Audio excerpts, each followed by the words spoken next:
BHR Ojol.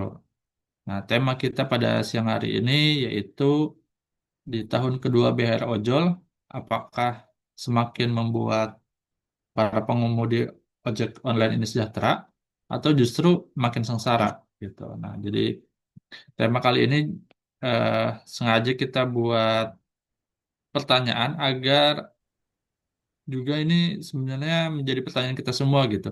Apakah dengan kebijakan yang sudah dibuat oleh pemerintah dan juga sudah diaplikasikan oleh aplikator ini membuat ojek online ini jadi lebih sejahtera atau tidak? Alhamdulillah sudah hadir bersama kita peneliti IDEAS Mas Muhammad Anwar, seperti tadi sudah bisa on cam, dan juga Abah Yanto dari Federasi Serikat Pekerja Pengemudi daring. Pengemudi Daring atau F-Speed. Masya Allah.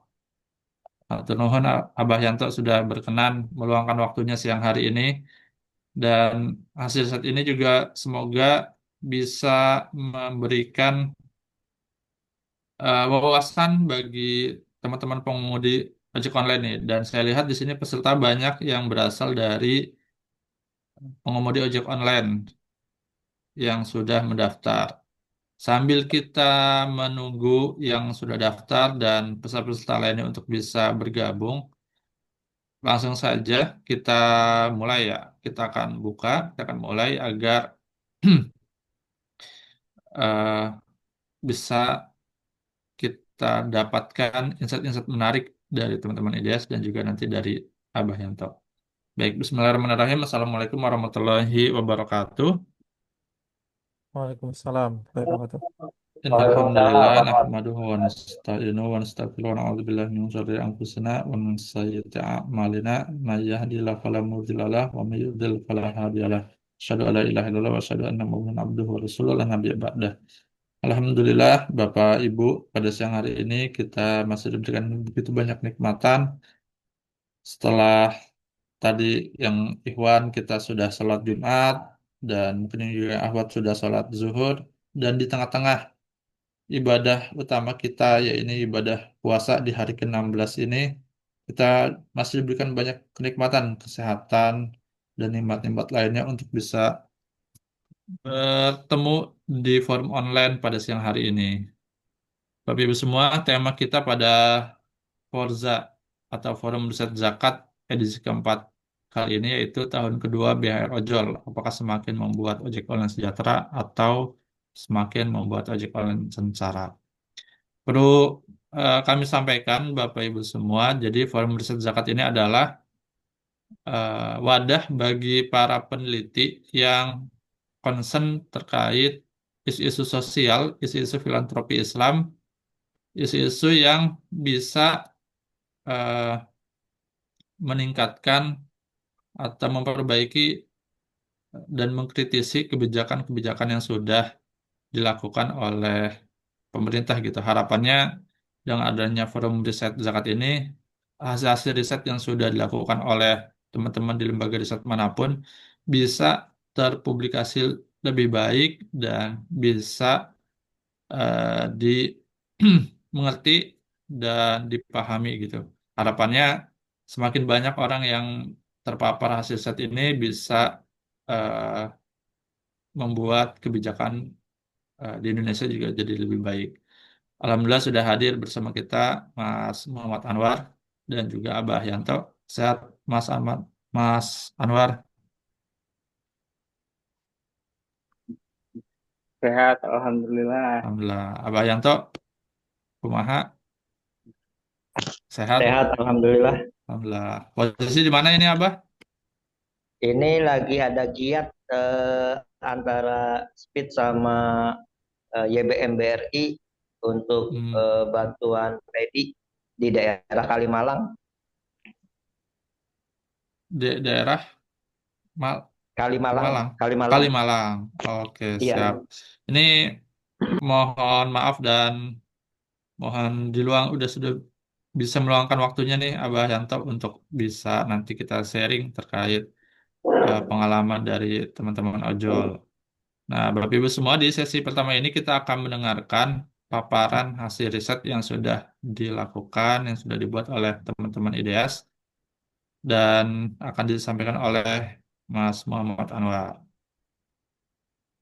Mas Muhammad Anwar, silakan bisa di-share screen dan disampaikan hasilnya.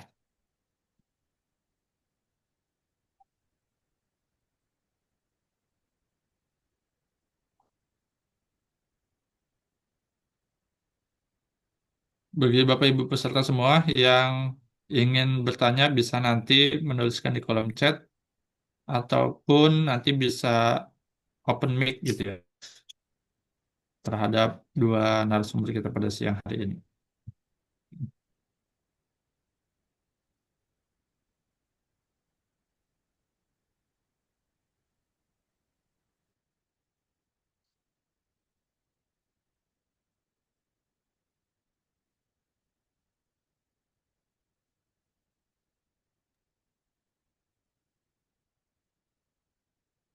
Boleh di-unmute, Mas Anwar.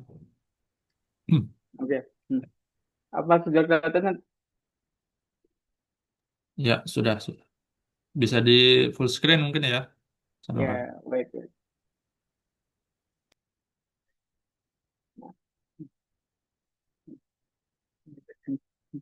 Sudah kelihatan belum? Sudah. Ya. Baik. Bismillahirrahmanirrahim. Assalamualaikum warahmatullahi wabarakatuh. Ah, saya Anwar ya dari IDS, Institute for Demography and Urban Studies, salah satu lembaga think tank yang didirikan oleh Dompet Dova gitu ya, sebagai sarana untuk advokasi kebijakan publik gitu. Jadi sedikit gambarannya bahwasanya Dompet Duafa saat ini memiliki dua agenda advokasi ya. Yang pertama ini advokasi secara hukum, yang kedua ini advokasi secara kebijakan.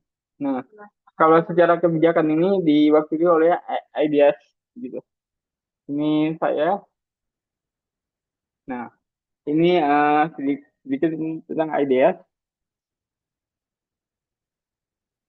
Ini hasil kajian kami ya. Jadi kami ini melakukan kajian tidak hanya ojol ya, tetapi terkait dengan isu-isu social justice begitu, isu-isu tentang keadilan sosial. Jadi bagaimana kami ini menghasilkan riset atau penelitian yang memiliki dampak gitu, khususnya ke keumatan begitu. Nah, setiap bulan kami menghasilkan satu kajian ya. Ini yang di tahun 2025 ini inilah hasil kajian kami dengan berbagai tema ya. Ada tentang buruh honorer, tentang zakat, tentang kelas menengah yang rapuh, PSN, deforestasi sawit gitu ya, ekonomi kurban, petani, oligarki, ojol ya, dan juga tentang pendidikan begitu. Nah, kami memiliki pegangan ya. Ini salah satu pegangan kami yang kami pegang dan kami yakini begitu. Bahwasanya sejatinya akar kemiskinan sejatinya bukan hanya karena lemahnya si miskin, tetapi lebih kepada struktur ekonomi dan politik yang berpihak kepada masyarakat yang tidak mampu, begitu ya. Jadi sejatinya itu bahwa kemiskinan ini bukan hanya karena lemahnya si miskin, begitu, tetapi karena struktur ekonomi dan politik yang nggak berpihak pada si masyarakat yang tidak mampu ini, begitu ya. Nah, kita langsung ke terkait pembahasan ojol ya. Nah, sebenarnya kalau misalkan kita melihat ya, kita mengalu lebih dalam lagi ya. Kenapa sih fenomena red healing atau ojol ini sangat berkembang pesat banget, setidaknya dalam 5 tahun ke belakang ya, begitu ya. Nah, sebenarnya itu adalah gambaran dari jatuhnya industri manufaktur kita begitu. Nah, Jadi yang mana kita tahu ya bahwasanya Indonesia saat ini mengalami deindustrialisasi begitu, di mana industri manufaktur banyak yang tutup gitu. Jadi banyak pabrik khususnya di kantong-kantong pekerja di Jawa ya yang tutup begitu. Nah, ini kan satu pabrik yang tutup ini bisa mem-PHK ribuan begitu ya. Nah, ojol inilah yang menjadi bantalan apa ya pengaman ekonomi bagi yang di PHK begitu ya. Nah,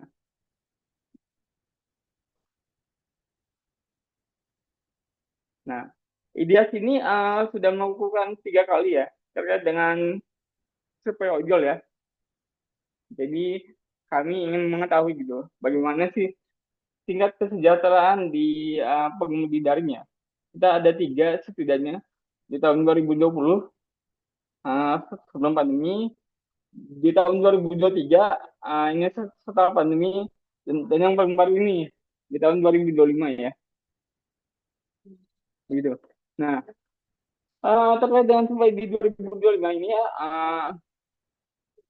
kita sampelnya ini cukup signifikan ya, dengan mencoba mengambil sampel 1.200 se-Indonesia begitu ya. Ini kami rasa sih menjadi survei ojol paling banyak begitu ya. Kemarin kan ada dari Litbang Kompas. Litbang Kompas ini di masa depannya hanya 300 sampai 400 saja begitu. Nah, kami ini ada 1.200.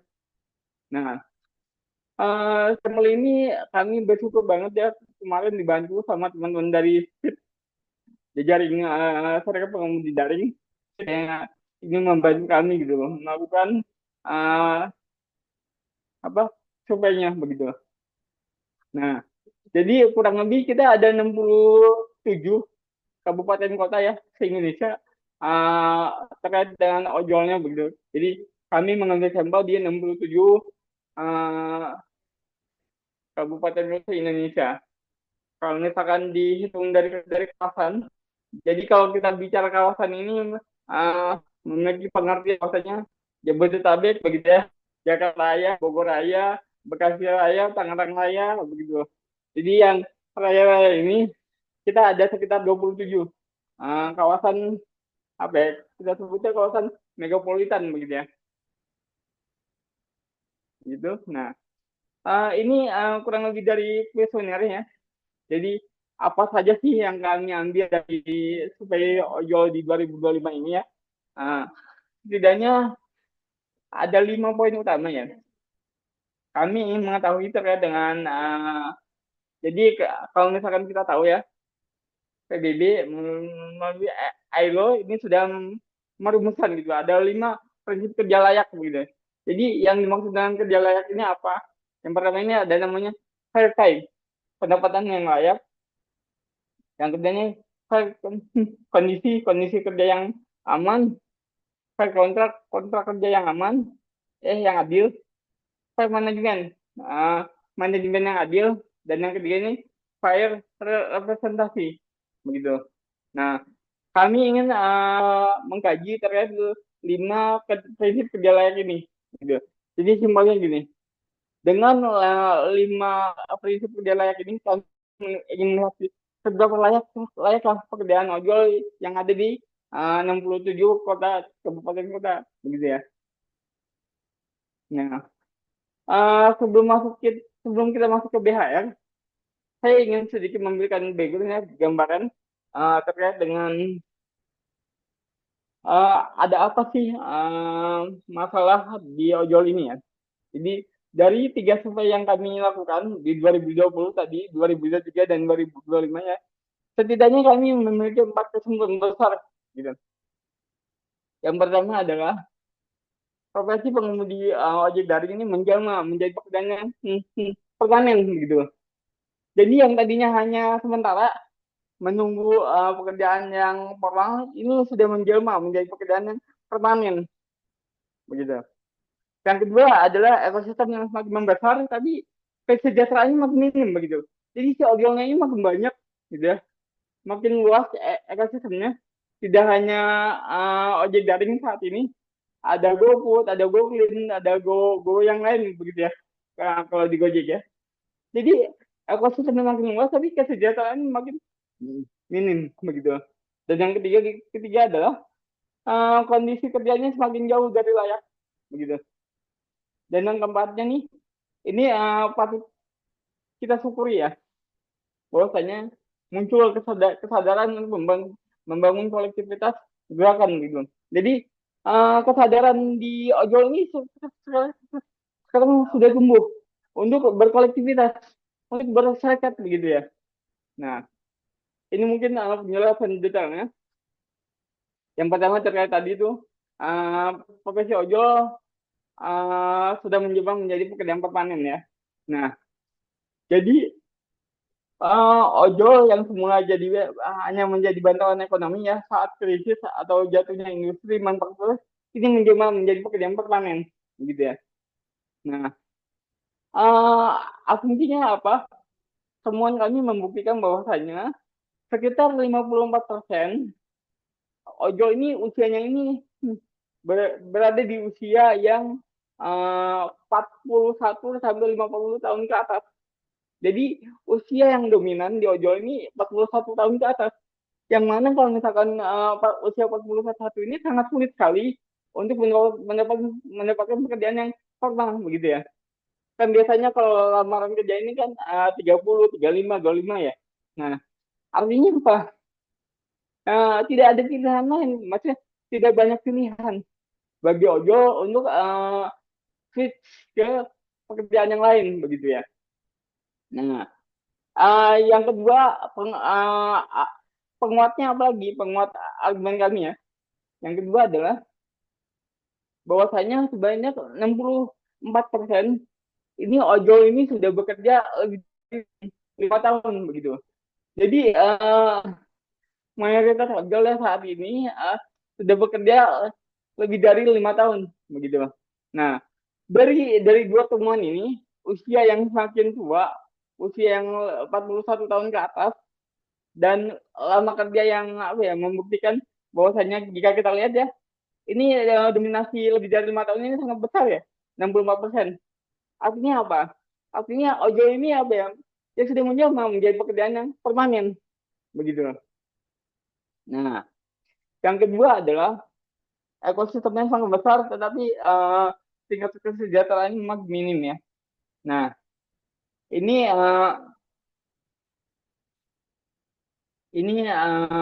berdasarkan data olahan kami ya dari Sakarnas. Jadi ada data di BPS namanya Sakarnas, survei Angkatan Kerja Nasional ya. Data ini data yang big banget. Jadi ini data yang ibaratnya sangat tersembunyi begitu. Tidak ada rilisan BPS terkait dengan jumlah ojol begitu. Jadi secara data aja kita nggak punya data jumlah ojol gitu ya. Semua ngomong hanya berdasarkan apa ya? Ada yang bilang hanya 2 juta, 4 juta, 7 juta ya. Tetapi data yang resminya ini nggak ada. Jadi Indonesia ini dengan ekosistem ojol yang besar ini nggak punya data yang otoritatif terkait dengan jumlah ojol ya. Begitu. Nah, ketiadaan data itu membuat kami menghitung sendiri. Begitu ya. Memakai data Sakernas. Begitu ya. Nah, kami menemukan bahwasanya jumlah ojol di tahun 2019 ini 1,4 juta. 1,49 atau 1,5 juta jika kita bulatkan. Nah, ini naik signifikan dalam 5 tahun. Jadi 2019 ini 1,49 menjadi 2,41 di tahun 2024. Artinya dalam waktu 5 tahun jumlah ojolnya ini meningkat gitu. 1 juta begitu. Hampir 1 juta jumlah ojol selama 5 tahun terakhir begitu ya. Nah,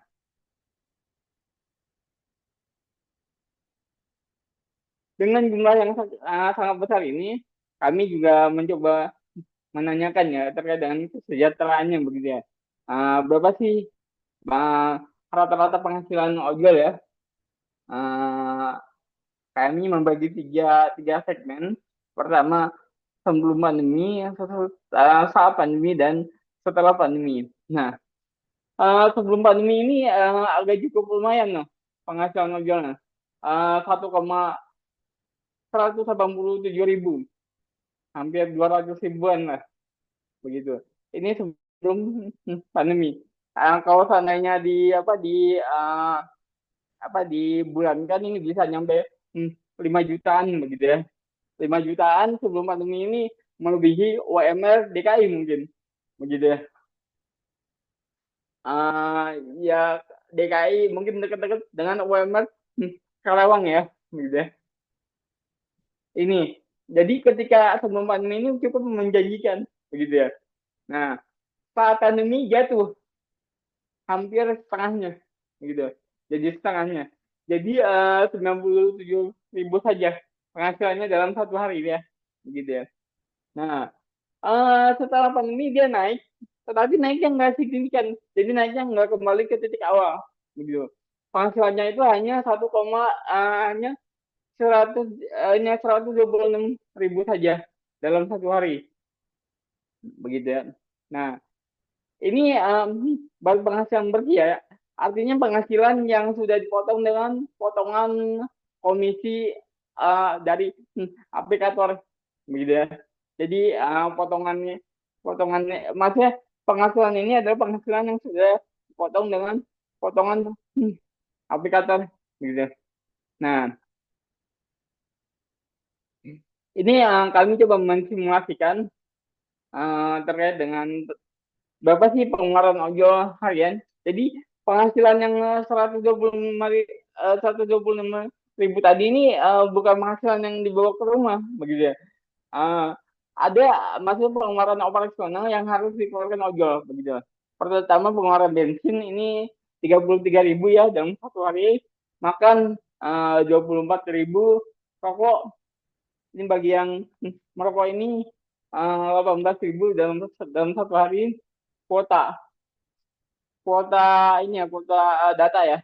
Ini 3.200 dan perawatan ganti oli atau perawatan ringan lah ya. Ini 4.000 dalam satu hari ya. Begitu. Nah, jika kita total pengeluaran yang harus dikeluarkan ojol ini bagi yang merokok ini 84.000. Nah, yang enggak merokok ini 65.000 begitu ya. Ini pengeluarannya. Nah, ini jika kita mengurangi ya dari pendapatan hariannya tadi tuh yang 126.000 ini diambil pengeluaran operasional, maka ini angkanya sangat sangat minim sekali begitu ya. Nah, jika kita menghitungnya berapa sih take home pay atau uang yang dibawa ojol ini, driver ojol ini ke rumah ya, ini bagi yang merokok ini sekitar 42.000 dalam satu hari ya. Kalau yang enggak merokok ini bisa membawa 60.000 begitu. Nah, ini kalau misalkan kita kalikan sebulan dengan 25 hari, ini hanya sekitar 1.500.000 begitu. Penghasilan yang dibawa oleh ojol ke rumah begitu ya. Nah, itu. Nah, selanjutnya setelah tadi penghasilan yang minim, kita lihat juga nih kondisi kerjanya semakin jauh dari layak. Nah, ini temuan kami dari survei kemarin itu. Nah, ini sekitar 63% ojol atau mayoritas ojol ini bekerja lebih dari 8 jam. Jadi bekerja di atas waktu normal ya. Bahkan ada yang sampai 20 jam begitu ya. Jadi kalau misalkan dia keluar jam 6, maka 24, maka dia akan pulang jam 2 di hari berikutnya begitu ya. Jadi begitulah siklus kerja dari driver ojol itu begitu ya. Bahkan ada yang sampai 20 jam gitu. Jadi hanya ada waktu 4 jam aja di rumah begitu ya. Nah, yang selanjutnya adalah terkait dengan ini. Yang lebih menjadikan lagi, ojol ini bekerja nyaris tanpa ada hari liburnya begitu. Bahkan ini mayoritas. Jadi bagaimana caranya memenuhi kebutuhan hidupnya ya dia mau nggak mau bekerja tanpa hari libur begitu ya. Dan ini paling banyak mayoritas ya 61% begitu. Angkanya cukup fantastis banget begitu ya. 61% ojo bekerja tanpa hari libur begitu. Dan kalau kita total yang kerjanya 6 hari sampai 7 hari ini 90% begitu ya. Jadi 12 tuh tanpa hari libur. Nah, selanjutnya, ketika tadi kita bicara mengenai jam kerja dan hari kerja, sekarang ini kita bicara mengenai uh, pengalaman kecelakaan ya. Sebelum kecelakaan kita ini dulu ya, jarak tempuh. Nah, jadi jika kita bicara jarak tempuhnya, tadi kan bekerjanya lebih dari 8 jam, lalu bekerja selama 7 hari. Nah, ini jarak tempuhnya. Ini sekitar 79% atau 80% ini Ojo memiliki jarak tempuh lebih dari 40 km begitu ya. Bahkan ada yang sampai 150 kilo dalam 1 hari, bayangkan begitu ya. Jadi kalau misalkan 150 kilo ini 3 kali balik dari puncak ke Bogor tuh. Ke Jakarta. Dari puncak ke Jakarta, sebalik, balik lagi ke puncak, balik lagi ke Jakarta gitu. 3 kali balik begitu ya. Itu jarak tempuhnya. Nah, saking saking panjangnya jarak tempuh ya, sehingga pengalaman kecelakaannya ini hampir 50% atau lebih dari 50% ya. Ojol pernah mengalami kecelakaan dalam 1 tahun.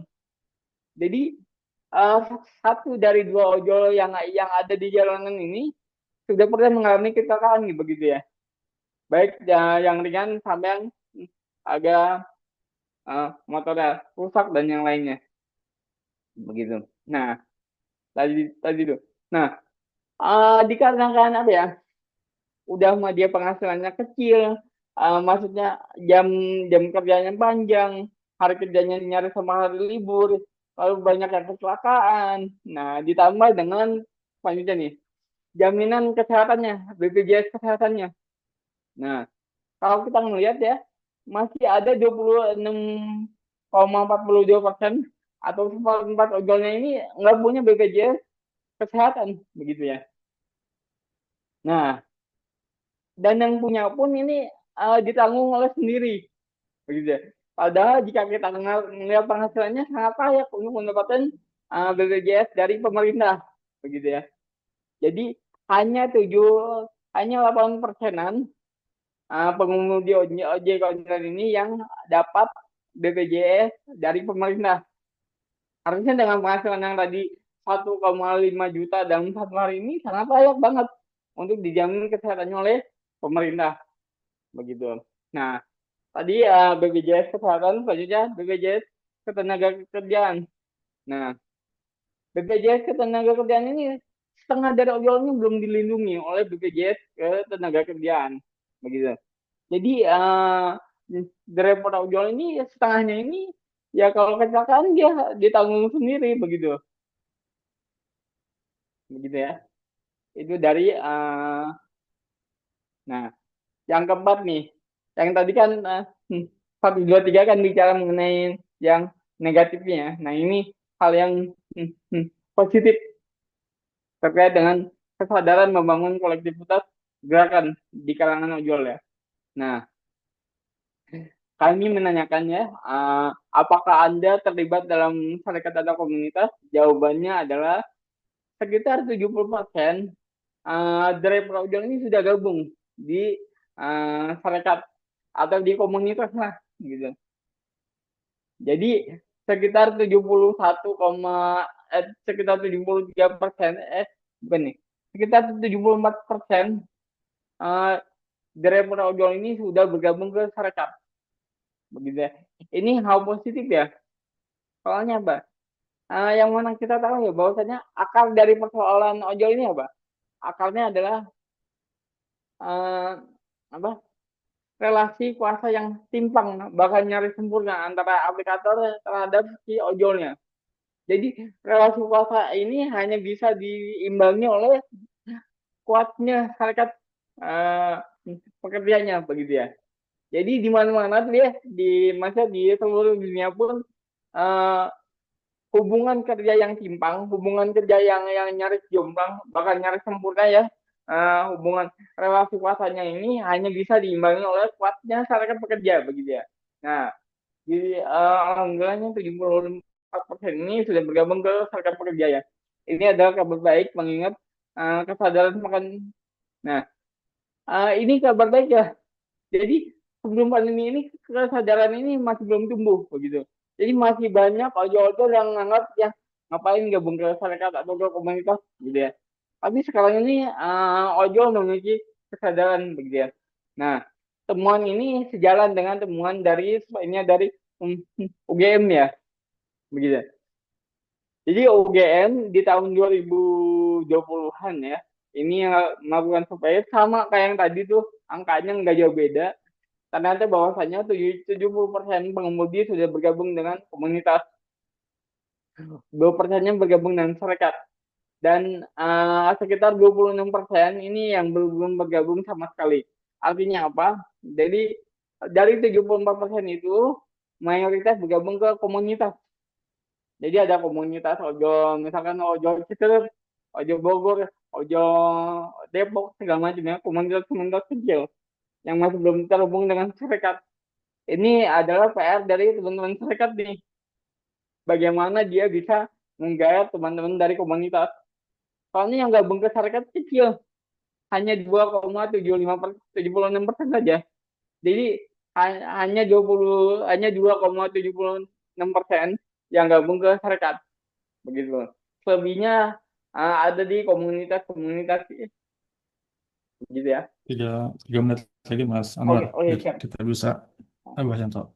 Oke.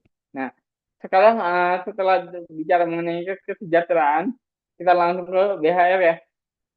BHR tahun kedua sudah layak ya. Nah, eh, ya, sebelum kita ke pembahasan ini saya sedikit menjelaskan ya terkait dengan BHR ya. Kenapa namanya bantuan hari raya ya?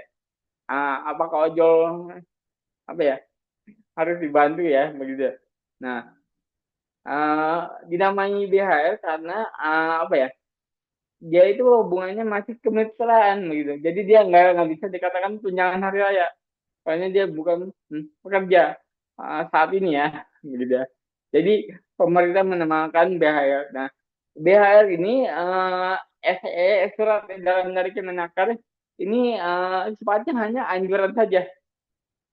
Gitu. Itulah lemahnya dari apa regulasi BHR ini ya, begitu. Nah, di tahun 2025 ini poinnya adalah bahwasanya si ojol itu mendapatkan 20% dari rata-rata pendapatan bulanan bagi mitra yang aktif dan berkinerja baik.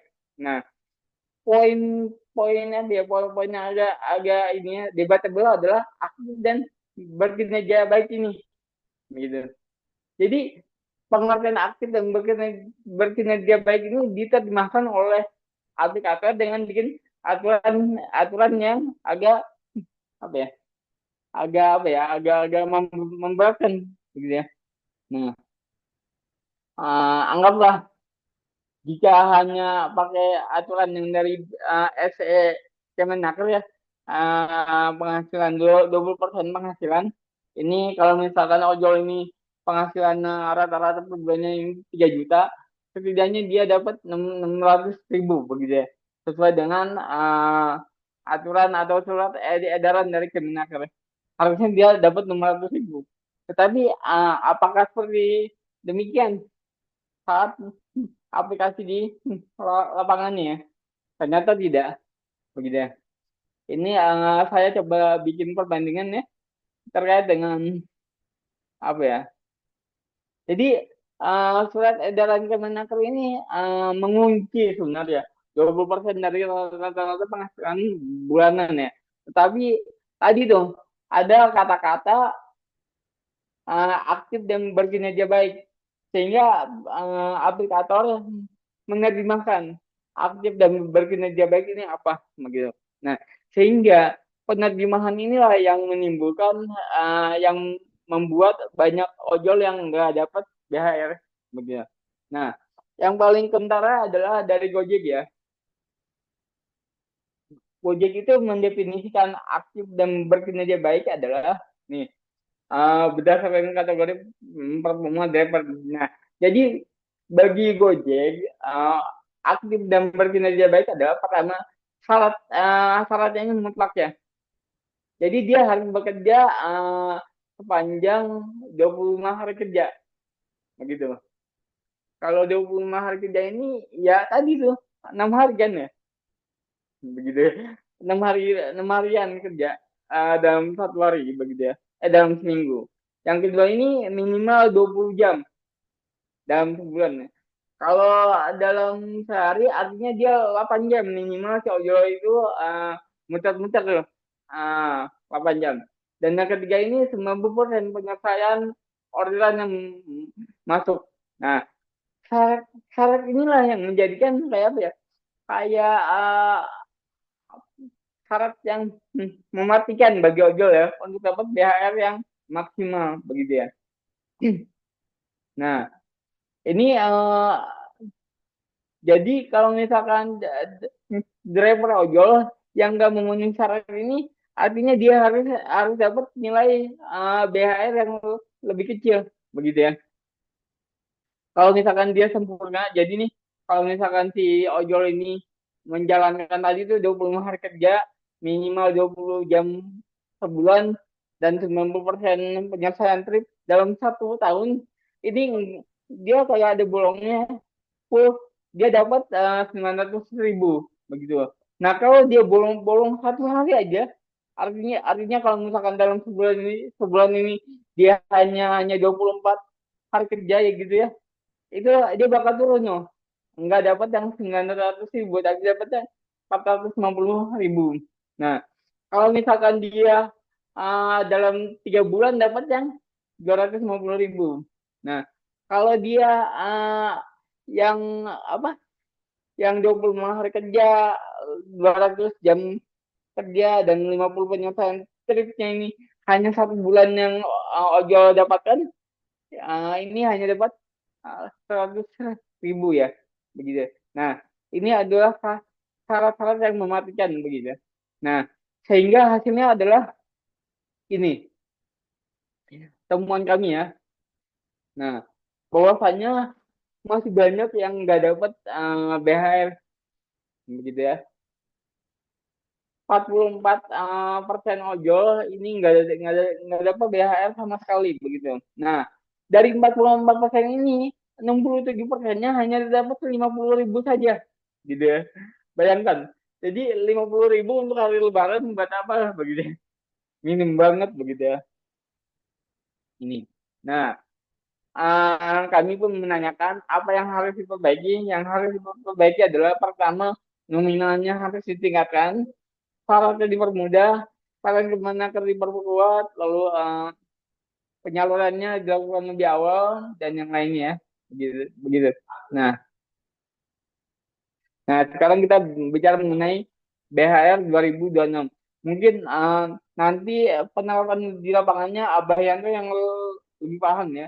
Ini kalau misalkan saya mengkaji dari surat edaran yang baru 3 hari kemarin dikeluarkan oleh Kemenaker, ini poinnya.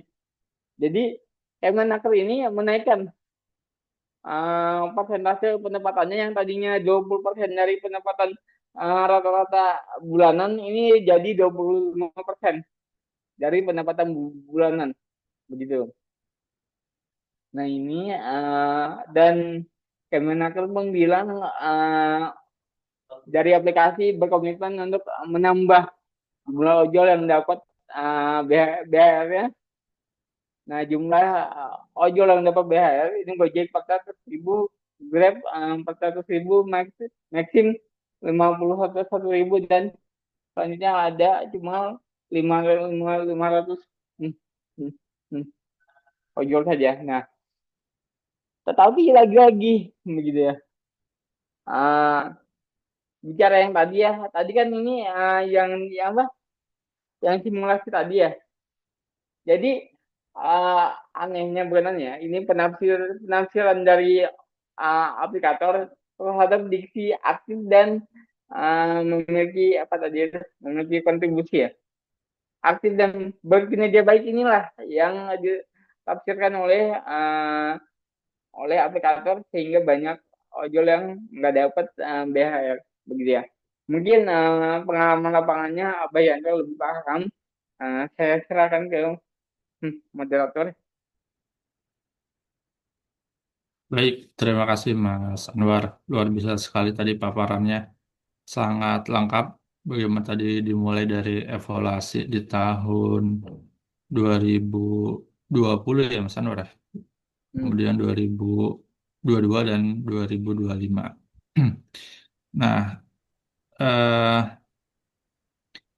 kali ini kita akan mendengarkan eh, tanggapan dari Abah Yanto selaku Deputi Presiden Federasi Serikat Pengemudi Daring atau disingkat F-Speed, eh, yang saat ini berada di Kalimalang, Abah Yanto. Assalamualaikum Abah Yanto. Waalaikumsalam warahmatullahi wabarakatuh. Sudah aman Abah Yanto posisi? Lah di Kalimalang ini masih. Oh iya, siap. Suara Nah, saya jelas ya? jelas Abah Yanto. Untuk kamera bisa dinyalakan atau seperti apa Abah Yanto? Oh, tunggu sebentar. Oh iya, Alhamdulillah. Sudah terlihat Abah Sudah Yanto. nyala ya? Ya. Nah, ini Abah Yanto tadi eh, teman-teman dari IDEAS sudah memaparkan bagaimana eh, evaluasi dari tahun lalu ya. Tahun lalu sudah diberikan bantuan hari raya dari aplikator kepada para pengemudi ojek online dan tahun ini merupakan tahun kedua dan sepertinya berdasarkan dari SE dari Kemenaker akan diberikan kembali gitu. Nah, dari federasi dan teman-teman ojek daring ini seperti apa Abah Yanto? Curhatan mereka terhadap BHR yang pertama. Boleh diceritakan Abah Yanto? Baik. Assalamualaikum warahmatullahi wabarakatuh. Waalaikumsalam. Eh, Sebelum bicara BAR episode 1, episode 2, mungkin saya akan lebih sedikit mengulas sedikit supaya apa yang saya sampaikan nyambung pengertiannya. Yang bisa saya sampaikan di awal, kita harus pahami semua bahwa driver online itu adalah warga negara Indonesia juga, masyarakat Indonesia juga. Eh, Sesuai dengan tujuan bernegara, maka negara menjamin seluruh warga negaranya untuk mendapatkan beberapa hak. Ada hak hidup, hak berpenghasilan, hak yang lain-lain, hak mengatur warga negara, sesama warga negara. Nah, poin ini penting saya dudukkan supaya nanti apa yang saya sampaikan nanti itu eh, masuk dalam kerangka ini. Jadi negara hadir itu untuk mengatur kehidupan masyarakatnya, warga negaranya. Itu poin penting yang harus kita sampaikan di sini.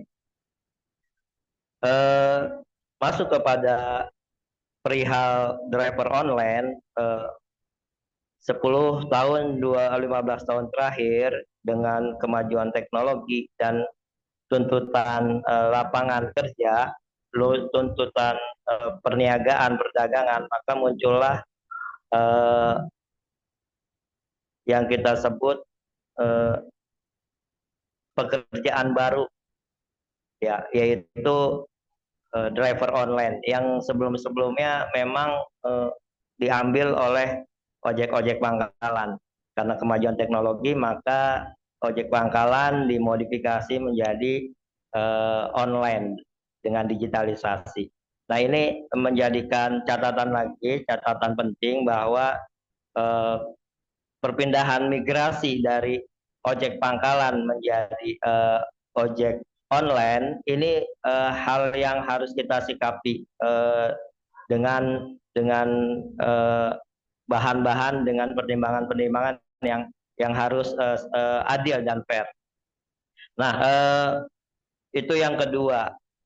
Ya, akhirnya bahwa ternyata ketika berjalannya driver online ini, itu memang ini pekerjaan yang tidak sama dengan pekerjaan-pekerjaan manufaktur yang seperti tadi disampaikan sama Bung Anwar. Pekerja-pekerja manufaktur itu tidak sama persis dengan driver online atau pekerja platform ini. Makanya nanti harus dibutuhkan hal-hal baru, aturan-aturan baru yang bisa mencakup driver online ini atau pekerja digital platform. Akan saya sampaikan beberapa hal. Sebentar.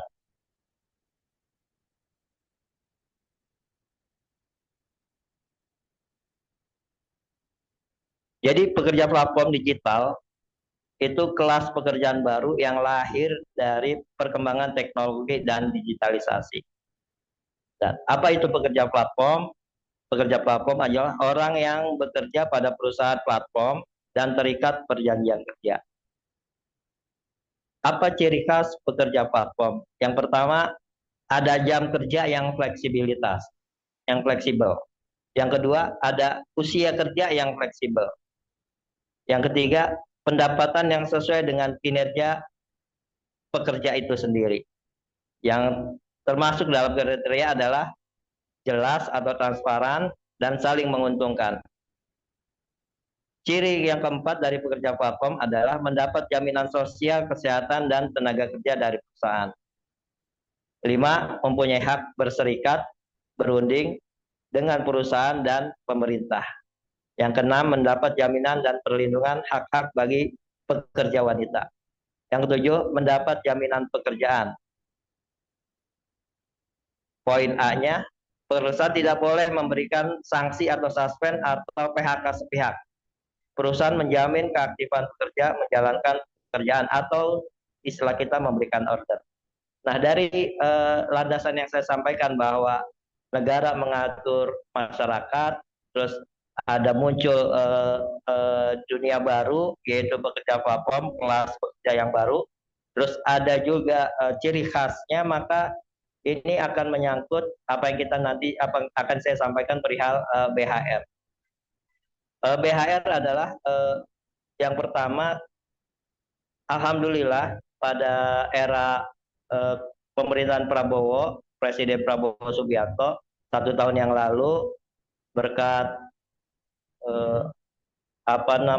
kementerian baru yang dipimpin oleh Profesor Yasserli, mendorong supaya pemerintah ikut andil dalam mengatur driver online. Yang kita tahu semua bahwa memang driver online ini belum ada sangkutannya. Makanya pemerintah berinisiatif dalam menjelang tahun hari raya kemarin itu mengeluarkan surat edaran. Surat edaran tidak muncul begitu saja. Kementerian mengajak bicara semua pihak, baik driver online-nya, baik akademisinya, baik perusahaannya. Maka saat itu di BHR Jilid 1 akhirnya keluar surat edaran. Surat edaran dari kementerian yang menghimbau supaya perusahaan memberikan bonus hari raya kepada driver online sebesar pendapatan rata-rata dikali 20%. Nah, ketika pelaksanaannya BHR Jilid 1, surat edaran atau himbauan kementerian tidak dijalankan dengan semestinya, tidak dijalankan himbauannya. Makanya kemarin BHR Jilid 1 itu yang dapat BHR adalah orang-orang yang atau driver-driver yang dapat yang masuk kualifikasi sesuai skema yang dikeluarkan perusahaan. Nah, belajar dari BHR Jilid 1 yang terjadi ketidakadilan, banyak driver yang tidak dapat BHR padahal dia udah kerja keras. Akhirnya di tahun ini teman-teman lagi-lagi berinisiatif bertemu dengan Pak Menteri untuk membicarakan BHR Jilid 2 tahun 2026 ini. Ketika pada pertemuan kami clear menyampaikan evaluasi tahun kemarin dan apa yang bisa kita sampaikan. Yang pertama, BHR tahun kemarin tidak menjalankan surat edaran kementerian. Maka tahun ini BHR harus menjalankan surat edaran kementerian. Apa yang kita tuntut? Yang pertama, tetap bahwa patokan BHR itu dari pendapatan driver rata-rata selama setahun dikali 20%. Dan alhamdulillah Pak Menteri menyambut itu. Yang kedua, ini yang penting sekali yang perlu saya sampaikan, bahwa tuntutan driver untuk BHR tahun ini, driver meminta tidak memakai skema yang pernah dilakukan oleh perusahaan pada BHR Jilid 1. Skema KPI, persyaratan, bahwa yang tadi disampaikan Bung Anwar, bahwa ada syarat jam online, ada syarat penerimaan order, jumlah order, ada syarat penyelesaian order. Itu yang kami sampaikan untuk BHR Jilid 2 tahun 2026 ini. Singkat cerita, alhamdulillah kita mendapatkan surat edaran tanggal 2 Maret kemarin. Kementerian Tenaga Kerja mengeluarkan surat edaran himbauan kepada gubernur, kepada perusahaan, bahwa isinya surat edaran itu poin-poinnya bahwa BHR tahun ini adalah hitung-hitungannya pendapatan bersih, pendapatan setahun para driver dikali 25%. Alhamdulillah Pak Menteri menaikkan 5% dari tuntutan kita.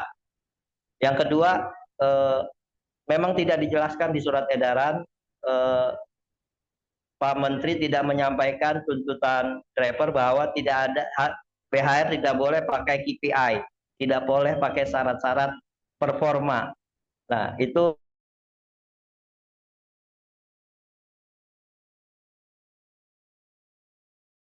kami itu poin yang bisa menjadi celah buat para perusahaan untuk abai terhadap surat edaran, dan terbukti ya 2 hari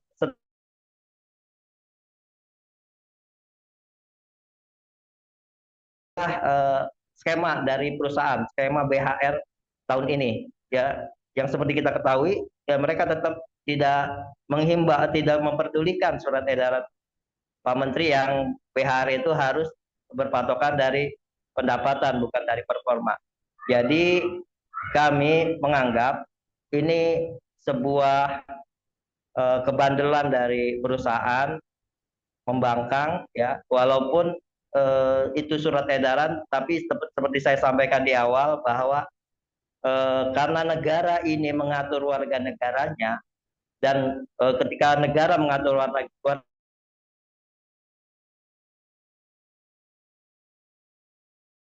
peraturan yang belum ada. Nah, peraturan yang belum ada itu sebenarnya diwakili oleh surat edaran atau himbauan. Tapi ini tidak dipandang positif oleh perusahaan bahwa negara mengeluarkan surat edaran untuk mengatur antara perusahaan dan driver. Sehingga perusahaan dengan semaunya mengeluarkan skema yang tentunya skema ini banyak sekali kelemahan yang bisa jadi skema ini akan mengulang cerita eh, BHR jilid 1.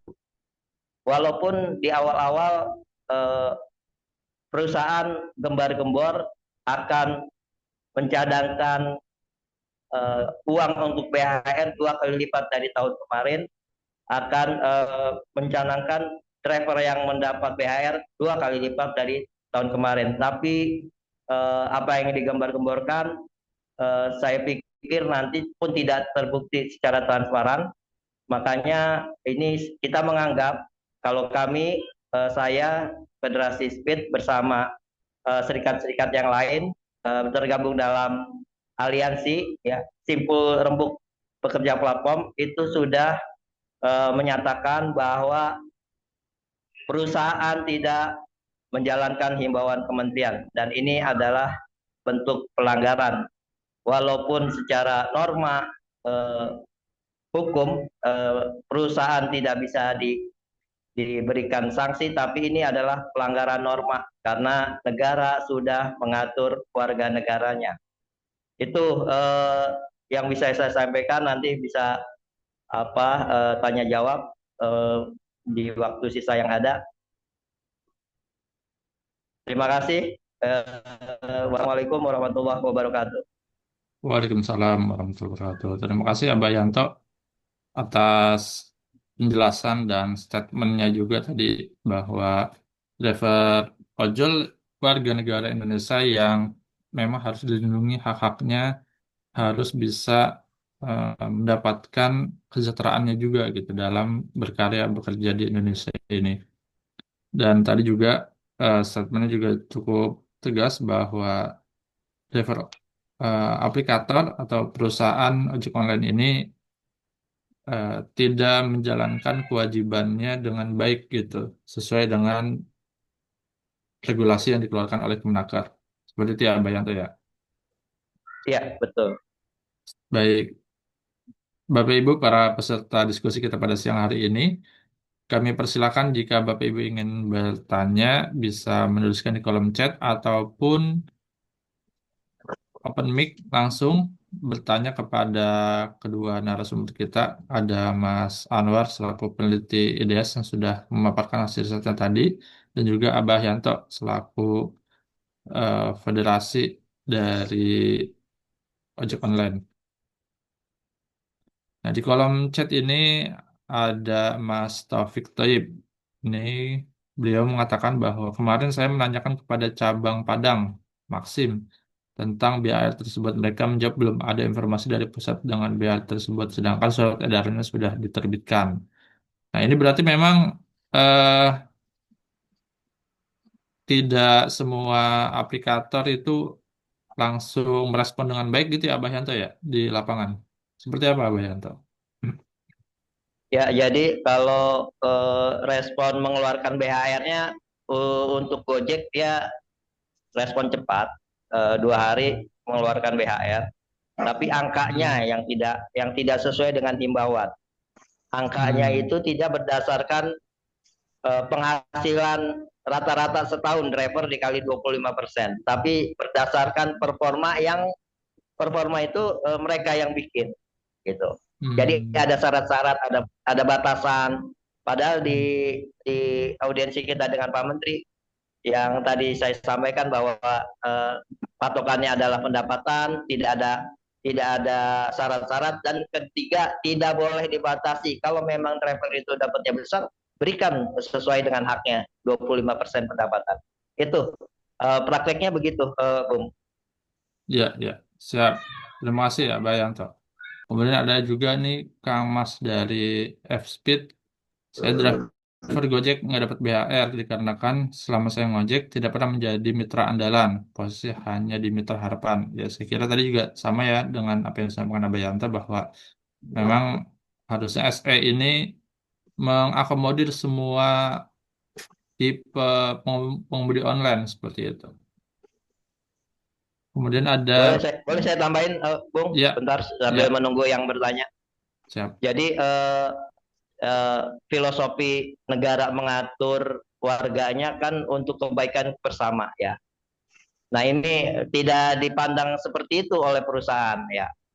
Padahal negara sudah berusaha mengatur dengan surat edaran, walaupun statusnya surat edaran karena memang driver online ini belum ada undang-undangannya, jadi kementerian mengeluarkan surat edaran. Tapi surat edaran bukan berarti juga harus diremehkan kalau menurut kami ya. Surat edaran adalah surat dari negara, dari pemerintah untuk rakyatnya supaya kehidupan bernegara itu berjalan dengan baik gitu. Tapi tidak dari sudut perusahaan sepertinya tidak memandang surat edaran itu baik buat dia. Padahal sebenarnya saya sedikit tambahkan, ketika driver itu diberikan haknya, otomatis driver itu kan lebih ini dong, lebih lebih apa namanya, lebih lebih solid lah, lebih berbakti lah kepada perusahaan, lebih inilah, lebih nurut lah ya. Nah ini kan kalau driver diberikan hak-haknya, sebenarnya tahun-tahun ke depan itu potensi penghasilan perusahaan akan bertambah karena drivernya menjalankan atau melaksanakan perintah-perintah yang dijalankan oleh perusahaan. Nah ini tidak dipandang seperti itu. Kalau saya melihat perusahaan tidak memandang seperti itu, perusahaan memandang jangka pendek bahwa perusahaan tidak ingin mengeluarkan duit terlalu banyak sehingga dibuat skema. Padahal ketika driver itu diberikan haknya, itu insya Allah bakalan balik lagi kepada perusahaan untungnya di tahun-tahun ke depan. Dan perusahaan akan lebih maju lagi dengan driver-driver yang komitmen kepada perusahaan. Itu yang saya pandang, Bung. Ya, ya. Berarti BHR ini juga seharusnya bisa meningkatkan loyalitas dari driver ojek online gitu juga ya. Namun ini memang tidak dipandang seperti itu dari para aplikator. Selanjutnya kita ada Mas Bay Arifin, sudah open mic, ingin mengajukan pertanyaan atau memberikan pandangan juga dipersilakan. Silakan. Baik, bentar ya.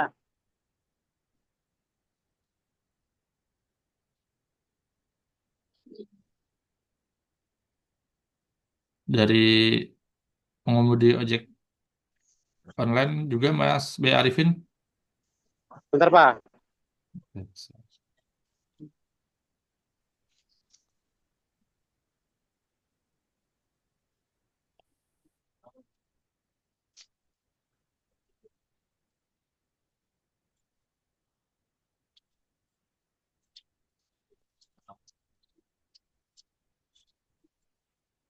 Bentar. Mana sih, Bu?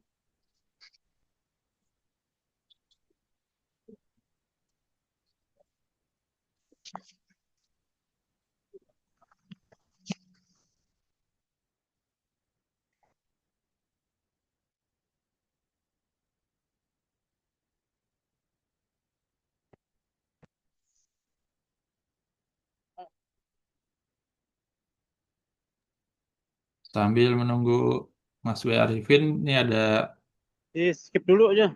oke, siap. Ada chat juga dari Pak Taufik Toyib. Tahun lalu BHR dari Maxim BHR dapat, tapi tarif fee naik Rp100 per tiap orderan delivery. Padahal tidak semua driver dapat BHR. Tapi tambahan fee delivery semua driver ikut merasakan.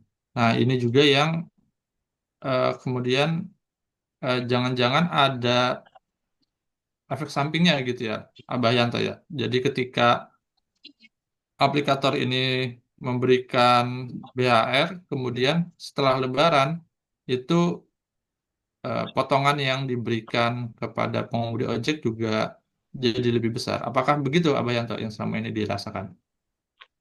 Ya, itu sepertinya rahasia umum lah ya. Ketika kita menuntut sesuatu kepada perusahaan, taruhlah perusahaan menuruti kemauan kita, tapi dengan syarat-syarat dan ada efek di belakangnya. Jadi harus kita dudukkan posisinya, Bung. Jadi perjuangan kita saat ini, kita menuntut sesuatu, ya. Ketika ada perusahaan melakukan hal-hal tanda kutip lah, tanda kutip balas dendam, itu harus kita counter juga karena eh, apa namanya itu sebuah pelanggaran gitu ya, ketika dia punya niat, punya maksud untuk balas dendam atau mengambil keuntungan yang lain dari driver di kemudian hari. Dan makanya pentingnya kita terus apa namanya bersuara, menyuarakan dan terus bergerak. Ya, baik. Terima kasih Abah Yanto. Dikaitkan, sering dikaitkan. Tapi kita juga nggak boleh dengan dikaitkan ini bukan berarti kita harus melemahkan semangat kita, enggak. Kita tetap harus berjuang dengan tuntutan kita sambil kita melakukan pantauan pencegahan ada efek-efek negatif buat driver di kemudian hari. Itu, Bung.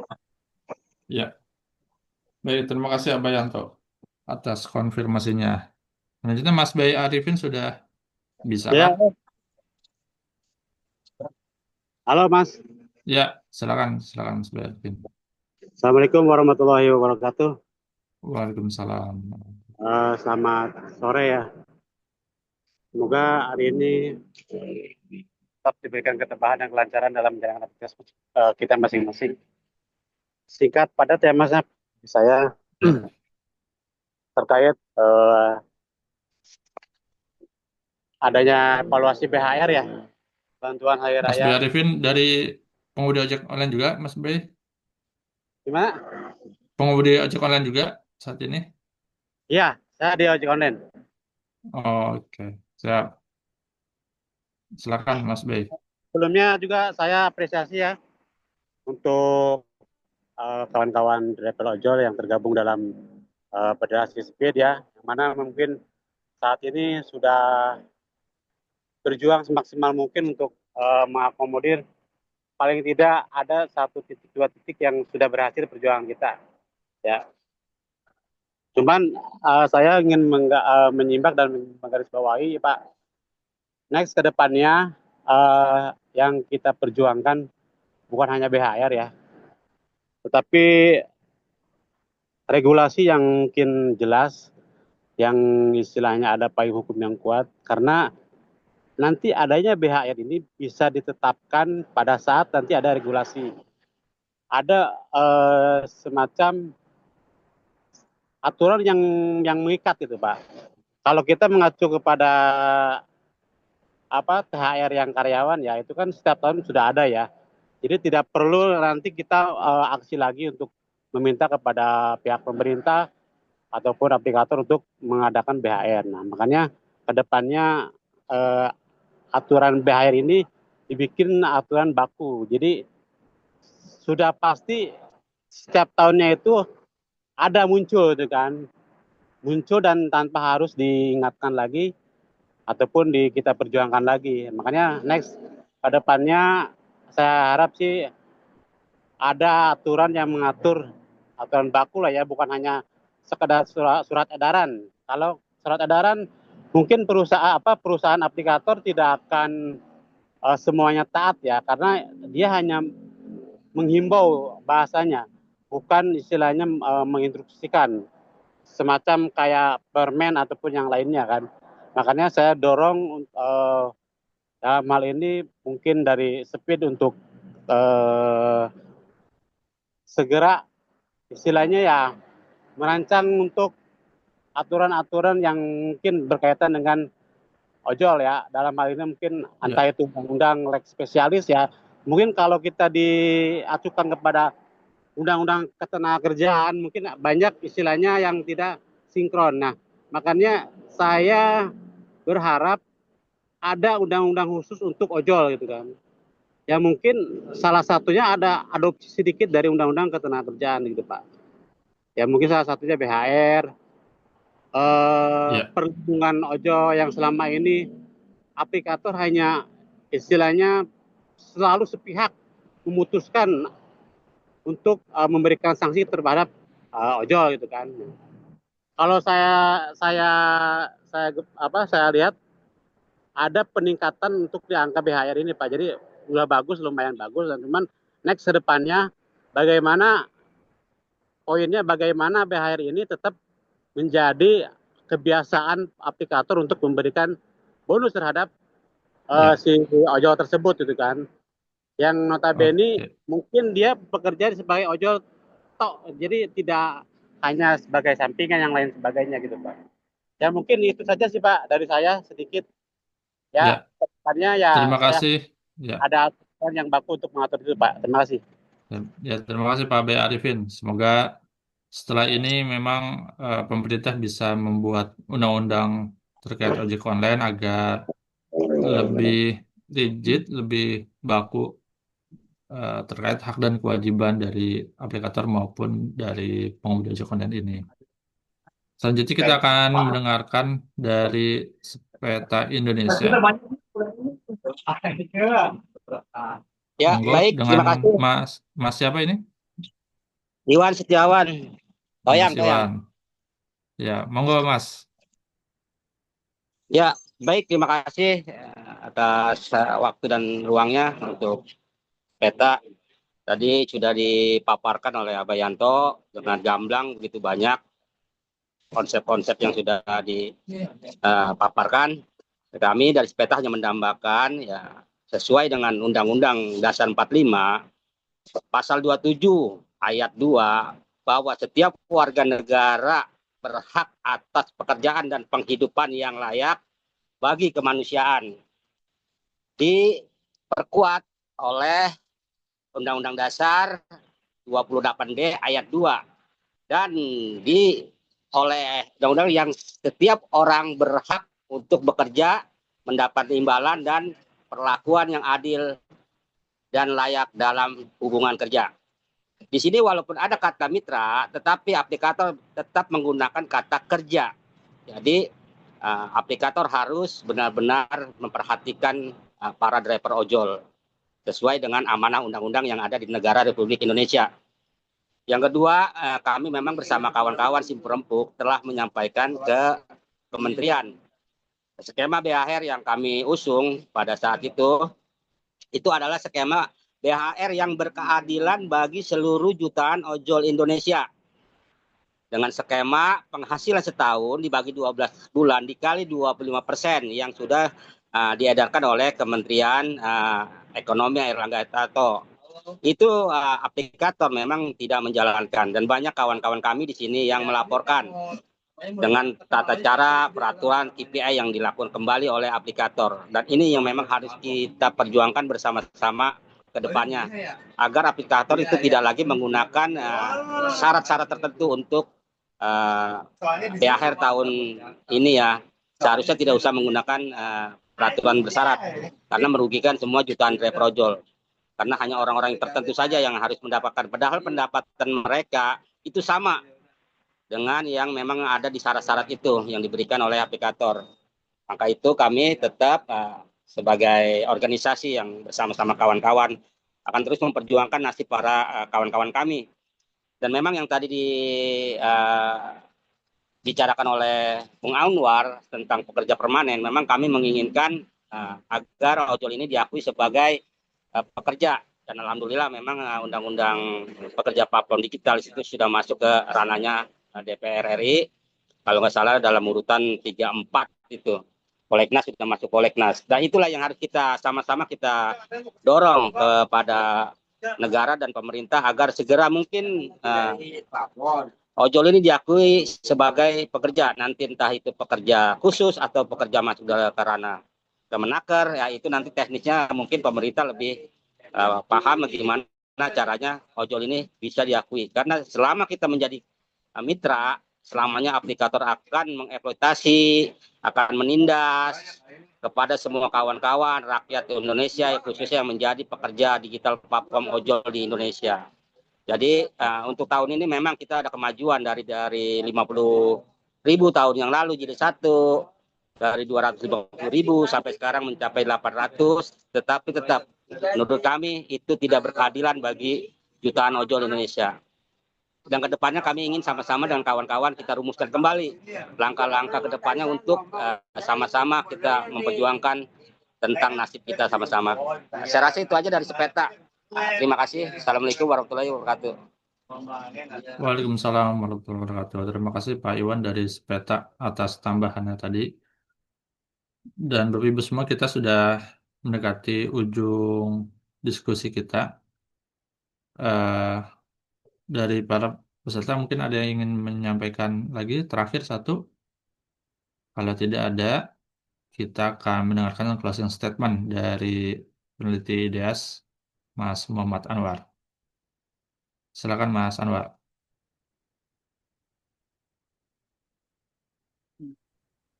Ya, um, hmm. Kalau dari saya, um, se- se- se- seharusnya semua ojol ini yang kami hitung jumlahnya 2,4 juta ini dapat BHR ya, tambah sekali. Namun kenyataannya kan ini sesuai dengan rilis dari Kemenaker, Kemenko, eh, saat kemarin ya ini hanya 850.000 yang dapat bantuan hari raya ya. Ini kan kalau kita ambil dari 2,4 dikurangi 800.000 masih ada 1,6 juta ojol yang kemungkinan tidak akan dapat BHR gitu ya. Padahal seharusnya bahkan jika pun dia hanya dalam 1 bulan hanya 1 kali saja, ini ini kan setidaknya dia sudah berkontribusi kepada apa aplikator ya, begitu ya. Walaupun dia hanya satu, ibaratnya satu ini kan dipotong oleh aplikatornya yang maksimal 20% begitu. Walaupun kadang lebih ya, begitu ya. Nah, saya sih ingin menekankan ya bahwasanya seharusnya BHR ini semuanya dapat 2,4 juta ojol ini dapat begitu ya. Tanpa terkecuali begitu. Ya kalaupun nanti dapatnya hanya 20.000 misalkan, ya nggak nggak apa-apa gitu ya. Ya memang kontribusi dia hanya 20.000 misalkan begitu. Jadi kan ini sistem yang adil ya begitu ya. Jadi ya semuanya dapat sesuai dengan apa yang dia hasilkan selama ngojol begitu ya. Nah, Baik, jadi begitu aja kalau dari saya, diharapkan buat nanti nih di tahun depan kita sama-sama memperjuangkan biar semua ojol dapat tanpa terkecuali begitu ya. Tidak ada lagi tuh hanya 850.000 ojol. Sedangkan jumlah ojolnya aja yang paling kecil simulasi kami 2,4 juta ojol. ya, Begitu kalau dari saya. baik. Terima kasih Mas Anwar atas closing statement-nya. Terakhir kita akan mendengarkan closing statement dari Abah Yanto. Enggak, Abah. Ya, terima kasih. Memang ini baru episode 2 ya. Kita akan menyambut episode 3, episode 4 BHR ke depan. Yang bisa saya sampaikan adalah ketidakadilan masih terjadi, ketidakpatuhan masih terjadi yang dilakukan oleh perusahaan tanpa mau menerima masukan dari pihak-pihak luar, apalagi driver, pihak pemerintah aja tidak diterima masukannya. Dan ini harus kita terus perjuangkan ke depan. Penting kita terus mengawal undang-undang khusus buat driver online yang sudah masuk ke ranah DPR dan itu menjadi panduan kita nanti ke depan. Jadi buat rekan-rekan semua, alhamdulillah selalu kita sebut bersyukur kepada Tuhan, kepada Allah Subhanahu wa taala apa yang sudah kita terima, tapi perjuangan tidak akan berhenti sampai di sini. Terima kasih. Masya Allah, terima kasih Abah Yanto atas closing statement-nya. Jadi kalau bisa kami simpulkan bahwa harapannya ke depan BHR ini lebih berkeadilan, seluruh ojek online bisa mendapatkan bantuan hari raya, kemudian juga bisa lebih transparan perhitungan yang diberikan oleh eh, aplikator dan mengikuti dengan peraturan yang diberikan oleh Kemenaker. Dan secara jangka panjang harapannya ojek online atau mitra pengemudi ojek ini bisa diakui legalitasnya oleh negara gitu melalui undang-undang sehingga secara di mata hukum bisa lebih setara dan memiliki daya tawar yang lebih baik juga ketika eh, melakukan gugatan, ketika berhadapan dengan para aplikator maupun dengan pemerintah. Demikian Bapak Ibu semua diskusi kita pada siang hari ini. Alhamdulillah tadi juga sudah disampaikan hasil riset dari teman-teman IDEAS, disampaikan juga pandangan dari Abah Yanto dan juga teman-teman driver ojek online dari berbagai kalangan dari berbagai forum. Insya Allah kita akan bertemu lagi di forum riset zakat selanjutnya. Namun untuk itu sebelum kita tutup, kita akan foto bersama. Bagi Bapak Ibu yang berkenan untuk membuka kameranya, silahkan dibuka kameranya. Kita akan abadikan dulu pertemuan kita pada siang hari ini agar menjadi kenang-kenangan buat kita bahwa kita pernah mendiskusikan ini di Ramadan hari ke-16 ini. Semoga eh, amal kecil kita ini berdampak besar gitu bagi kesejahteraan masyarakat Indonesia secara umum dan khususnya bagi driver ojek online di Indonesia. Silakan Mas Naluri bisa dibantu. Satu, dua, tiga. Ya, Ada dua, cukup. Mas Agung. Oh, Ada ada dua. dua. Oke, sekali lagi, karena ada dua Hmm. layar. Bagi yang ingin buka kameranya dipersilakan.